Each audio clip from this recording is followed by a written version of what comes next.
मैं हरिदास मीणा, सहाचार्य राजनीति विज्ञान, राजकीय कन्या कॉलेज धौलपुर। आज हम बीए पार्ट 3 के प्रथम प्रश्न पत्र में अरस्तु का अध्ययन करेंगे और अरस्तु में भी उसके आदर्शवादी राज्य की चर्चा करेंगे। अरस्तु का आदर्शवादी राज्य प्लेटो से भिन्न है, क्योंकि प्लेटो एक ऐसे आदर्शवादी राज्य की कल्पना करता है जिसमें कि दार्शनिक शासक सर्वोच्च सत्ता पर विराजमान होता है, किंतु अरस्तु दार्शनिक शासक की अवधारणा में विश्वास नहीं करता। वह एक मध्यम मार्गीय होने के कारण उसने आदर्शवादी राज्य में संवैधानिक प्रजातंत्र को प्राथमिकता दी है। तो प्लेटो का उपादर्श राज्य है वो अरस्तु का आदर्श राज्य है। अब इसमें अरस्तु क्या कहता है ये देखना उचित है। अरस्तु की पुस्तक पॉलिटिक्स की 7वीं पुस्तक में अरस्तु प्लेटो के लॉज से प्रेरणा ग्रहण करते हुए अपने आदर्श राज्य का एक सुंदर व्यापक चित्र प्रस्तुत करता है। प्लेटो द्वारा रिपब्लिक में प्रतिपादित आदर्श राज्य में एक दार्शनिक राजा राज्य करता है जिसकी शक्ति पर कोई प्रतिबंध नहीं है और जिसे जन स्वीकृति की आवश्यकता नहीं है। इस आदर्श राज्य की असंभावना को समझकर प्लेटो ने लॉज में अंकित अपने उपादर्श राज्य में दार्शनिक शासन के स्थान पर कानून के शासन को प्रतिष्ठित करने की चेष्टा की है, किंतु ऐसा करते समय भी उसके मन और मस्तिष्क पर रिपब्लिक का आदर्श राज्य ही छाया रहता है और इस कारण कानून शासन और जनमत को प्रतिष्ठित करने के लिए राज्य व्यवस्था में जो दूसरे महत्वपूर्ण प्रबंध किए जाने चाहिए, प्लेटो वे परिवर्तन नहीं कर सका। इसका श्रेय उसके महान शिष्य अरस्तु को है। अपने ग्रंथ पॉलिटिक्स में उसने न केवल कानून को उसके उचित स्थान पर प्रतिष्ठित किया है, वरन राज्य के वास्तविक प्रशासन में अनुभव, रीति रिवाज और जनमत के महत्व को स्वीकार किया है। अरस्तु ने प्लेटो के उपादर्श राज्य को विधिवत रूप में अपने आदर्श राज्य के रूप में ग्रहण किया और इससे अलग भी कुछ व्यवस्थाएं दी हैं। अरस्तु के आदर्श राज्य की विशेषताएं इस प्रकार से हैं। नंबर पहली है आदर्श राज्य का लक्ष्य व्यक्ति का नैतिक विकास। अरस्तु के अनुसार आदर्श राज्य का लक्ष्य अपने नागरिकों का नैतिक कल्याण करना है। राज्य समुदायों का समुदाय है। प्रत्येक समुदाय अपने सदस्यों के हित को दृष्टि में रखता है और राज्य सभी समुदायों में सर्वोच्च है, इसलिए उसका उद्देश्य सर्वोच्च हित की साधना करना है। इसका उद्देश्य व्यक्तियों के नैतिक जीवन को सुधारना है। जैसा कि अरस्तु की युक्ति है, राज्य जीवन के लिए अस्तित्व आया और वह अच्छे जीवन के लिए अस्तित्व बना हुआ है। यहाँ पर वह अच्छे जीवन जैसे शब्दों का नैतिक जीवन के रूप के अर्थ में अभिव्यक्ति देता है। दूसरी है मध्यम मार्ग का सिद्धांत, संवैधानिक तंत्रीय शासन व्यवस्था। अरस्तु प्लेटो के समान अत्यवादी नहीं अपितु व्यवहारिक बुद्धि के कारण मध्यम मार्ग का अनुसरण करने वाला है। मध्यम मार्ग का अनुसरण करने वाला जीवन ही श्रेष्ठ जीवन है और यह मध्यम मार्ग ही ऐसा है जिसे प्राप्त कर लेना प्रत्येक व्यक्ति के लिए संभव है। अरस्तु ये शब्द अपने मध्यम मार्ग की शासन व्यवस्था के बारे में कहता है। अरस्तु अपने आदर्श राज्य के विभिन्न क्षेत्रों में मध्यम मार्ग को अपनाने पर बल देता है। आदर्श राज्य की शासन व्यवस्था पर विचार करते हुए अरस्तु कहता है कि सर्वोत्कृष्ट गुणों से युक्त कोई एक व्यक्ति राजा हो जाए या सर्वोत्तम गुणों वाले कुछ व्यक्तियों के हाथ में शासन शक्ति आ जाए तो शासक की आज्ञाओं का पालन आनंदपूर्वक किया जाना चाहिए, किंतु व्यवहार में इन आदर्श परिस्थितियों या व्यक्तियों की प्राप्ति सहज संभव नहीं है। अतः सर्वोत्तम रूप में जो शासन व्यवस्था प्राप्त की जाए उसी के लिए चेष्टा की जानी चाहिए।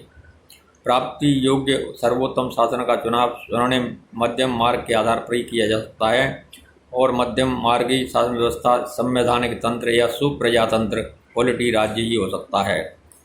नगर राज्य में 3 वर्ग होते हैं। उसने कहा कि अत्यंत संपन्न वर्ग, दूसरा अत्यंत निर्धन वर्ग और तीसरा इन दोनों के बीच का मध्यम वर्ग।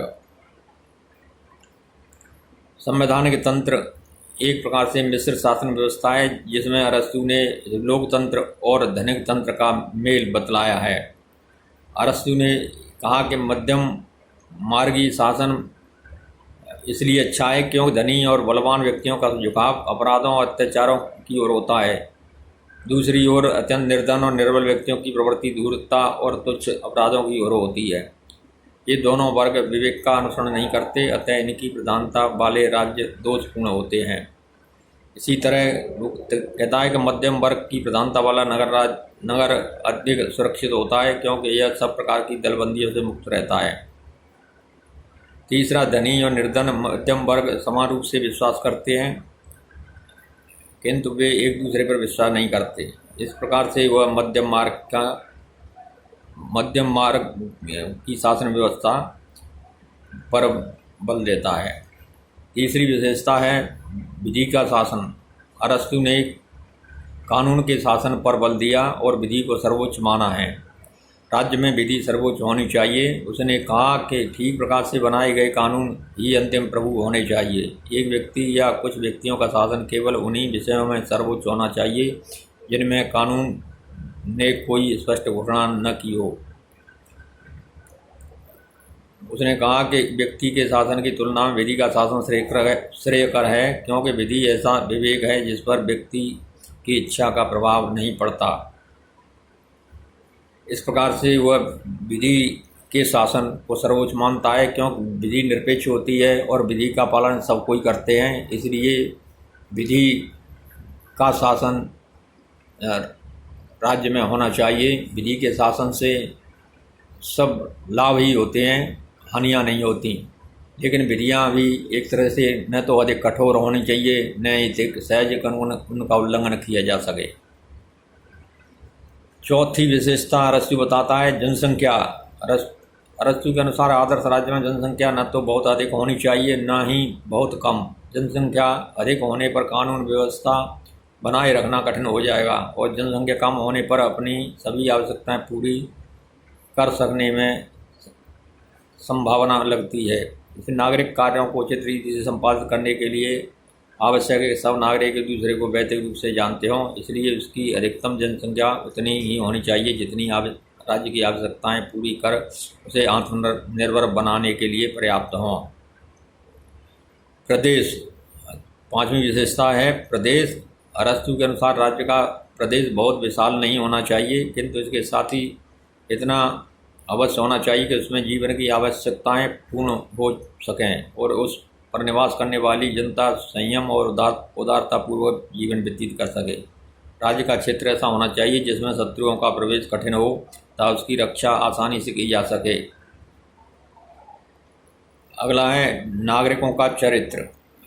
अरस्तु का विचार है कि चरित्र और योग्यता में जनता यूनानियों के समान होनी चाहिए, जिनमें उत्तरी जातियों के उत्साह और एशियाई जातियों की बुद्धिमत्ता का मेल है। उसका विचार है कि बुद्धिमत्ता, साहस और उत्साह के मेल से ही नागरिक अपना राजनीतिक विकास कर सकते हैं। शिक्षा, अरस्तु अगली विशेषता है शिक्षा। अरस्तु आदर्श राज्य के लिए आवश्यक चरित्र निर्माण की दिशा में महत्व पर बहुत अधिक बल देता है। उसके लिए राज्य एक शिक्षण संस्था है। वो आदर्श राज्य की एक प्राथमिक आवश्यकता है कि सभी नागरिकों के लिए एक ही प्रकार की अनिवार्य और सार्वजनिक शिक्षा की व्यवस्था हो।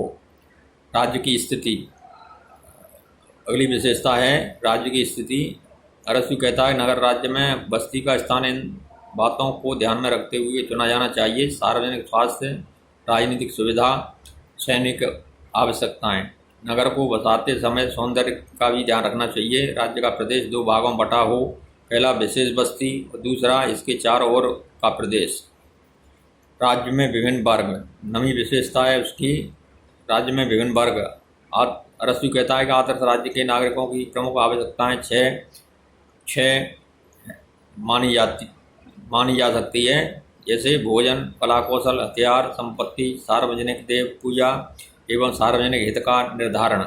इन 6 कार्यों को करने के लिए राज्य में 6 वर्ग होने चाहिए: कृषक है, शिल्पी है, योद्धा है, व्यापारी है, पुरोहित है और सार्वजनिक हित का निर्धारण करने वाले निर्णायक। इस प्रकार से वह 6 प्रकार के वर्ग उसमें मानता है। 10वीं विशेषताएं आर्थिक व्यवस्था। अरस्तु अपने आदर्श राज्य में किसी भी वर्ग के लिए संपत्ति के साम्यवाद का प्रतिपादन नहीं करता, किंतु वह यह मानता है कि संपत्ति का विषम वितरण राज्य के हित पर विपरीत प्रभाव डालेगा। वह संपत्ति विषमता को दूर करने के लिए 3 विकल्प प्रस्तुत करता है। नंबर पहला, भू संपत्ति वैयक्तिक हो किंतु उसका उपभोग सामूहिक हो। दूसरा है संपत्ति सामूहिक हो पर उसका उपभोग वैयक्तिक हो। तीसरा है संपत्ति सामूहिक हो तथा इसका उपभोग भी सामूहिक हो। अरस्तु इनमें से प्रथम विकल्प के पक्ष में है। भूमि को निजी और सामूहिक 2 भागों में विभाजित किया जाना चाहिए। प्रत्येक व्यक्ति के पास भूमि का टुकड़ा हो जिस पर वह दासों की सहायता से कृषि कार्य करवा सके, लेकिन उत्पादन से प्राप्त लाभों का उपभोग सामूहिक रूप से किया जाना चाहिए। उत्पादन वैयक्तिक होने के कारण सभी व्यक्ति अधिकाधिक उत्पादन का प्रयत्न करेंगे और उपभोग सामूहिक होने के कारण समाज में समानता और भाईचारे के भाव को अपनाया जा सकेगा। अंतिम और लास्ट है स्त्रियों का साम्यवाद नहीं। संपत्ति के साम्यवाद को अस्वीकार करने के साथ साथ अरस्तु ने अपने आदर्श राज्य में किसी भी वर्ग के लिए स्त्रियों के साम्यवाद की धारणा का प्रतिपादन नहीं किया है। अरस्तु के आदर्श राज्य की धारणा के अंतर्गत किसी भी रूप में नागरिकों के हितों और इच्छाओं की अवहेलना नहीं की गई है। नागरिक राज्य के प्रति कर्तव्यों का पालन करता हुआ अपने ध्येय की प्राप्ति करता है। अरस्तु के आदर्श राज्य में राज्य के श्रेष्ठ जीवन तथा व्यक्ति के श्रेष्ठ जीवन में कोई भेद नहीं है और इस दृष्टि से यह नितांत आवश्यक है। धन्यवाद। आज इतना ही।